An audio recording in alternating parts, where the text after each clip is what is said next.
میں ہوں سنیا خان DOTV یورپ سے۔ سب سے پہلے خبر شامل کرتے ہیں اسپین سے۔ پاکستان فورم اسپین کے زیر اہتمام اتحاد بین المسلمین کانفرنس کا انعقاد۔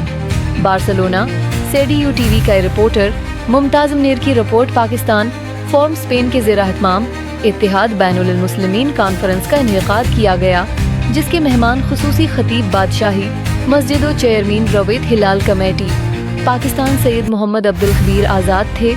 آرگنائزر سید زوال کرنین شاہ نے معزز مہمانوں کو خوش آمدید کہا، جبکہ تقریب کا آغاز تلاوت قرآن پاک اور نعت رسول مقبول سے ہوا، جبکہ اسٹیج سیکرٹری کے فرائض حافظ عبدالرزاق صادق نے ادا کیے۔ کانفرنس سے خطاب کرتے ہوئے مقررین نے اتحاد بین المسلمین کی ضرورت پر زور دیتے ہوئے فرقہ واریت پھیلانے والوں کو ملک اور اسلام دشمن قرار دیا۔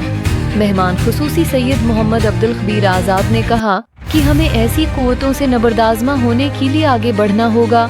شیعہ سنی بھائی بھائی ہیں، ان میں دوریاں پیدا کرنے والے ملک کو غیر مستحکم کرنا چاہتے ہیں۔ ہمیں اپنی صفوں میں اتحاد اتفاق پیدا کر کے امن دشمنوں کو واضح جواب دینا ہوگا۔